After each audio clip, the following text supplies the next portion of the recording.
یەکێ لەو پرسیارانەی ڕۆژانە لە کۆمەلگادا دەکرێت و زۆر جار لەوە چێ خۆمان وەکو ئەهلی مزگەوت و بەرنامەی ئیسلام لە خۆمانی بکەین.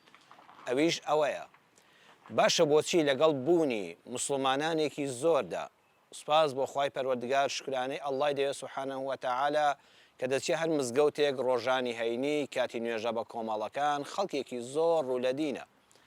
سوپاس بۆ خوای پەروەردگار ساڵانە بەس ئەوەندەی کە ڕێگا دەدرێت بە چەندەها ملیۆن خەڵک لە دەوری کەعبەی پیرۆزدا دەسوڕێنەوە حەج و عومرە دەکەن. لە کوردستانی عزیزی خۆماندا و لە هەموو جیهاندا ئەوەی کە لە توانایدا هەبێ بەردەوام خەریکی خۆ ئامادەکردنە بۆ گەشتی عومرە.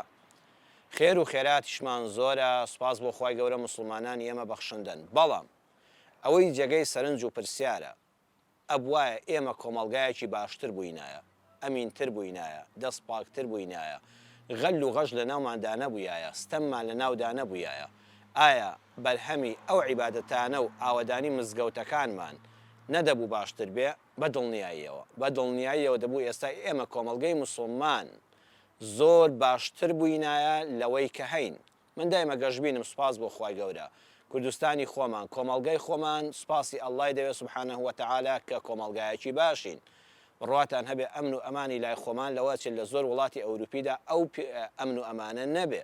وەسپاس بۆخوا ئەو بەزەی و خۆشەویستەی کە لە ناو ئێمەدا هەیە و هێستا خێزانەکانمان بە تۆکمایی ماوەتەوە ئەوە فەزلی خوای گەورەیە و لەوە ئەچێت لە ناو گەلان و میلەتانی تردا زۆر کەمتر بێ.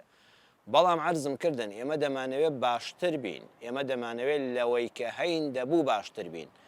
ئایا هۆکارەکەی چییە؟ هۆکارەکەی ئەوەیە ئیسلاممان بە گشتگیری وەرنەگرتووە. زۆر بەمان ئامادەین نەهێڵین نوێژێکی بە کۆمەڵمان بفەوتێ. خەڵکانێک هەیە وەکو جەنابتان ئەهلی شەو نوێژ عیبادات جگە لە زەکاتی ماڵەکەی ئامادەیە بەردەوام دەستی بە گیرفانیەوە بێ و لەگەڵ بینینی دیمەنی هەر مەنکوبێکە، هەر قەرزارێکە، هەر هەتیوێکەدا، هەر هەژارێکدا دەست بکا بە گیرفانی بەخشندەیدا و لێ ببەخشێ.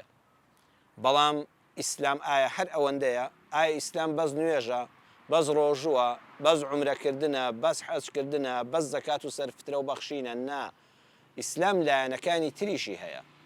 ئەگەر هەمووت گرت هەم خۆت بەختەوەر دەبی، هەم کۆمەڵگا دەحەسێتەوە، هەم ئەو جوانەی کە هەمانە دەگاتە لووتکە، ئەگاتە لووتکەی جوانی. چونکە سەحابەکانی پێغەمبەر صلی الله علیه وسلم کە پێ دەوترێت سەردەمی زێڕینی ئیسلام هی ئەوە بوو کە ئیسلامیان بە گشتگیر وەرگرتە بوو. پیاوی مزگەوت بوون، پیاوی مەیدانی جیهاد بوون، پیاوی شەو نوێژ بوون، پیاوی بازرگانی بوون، پیاوی سیاست و حکومڕانی بوون، پیاوی فرمێسک هەڵڕشتنی بەری بەیانیان و تەوبەکردن بوون. وەی ئیسلام کاتێکە بە گشتگیری وەرگرت بەرەکەتی زۆری دەبێت.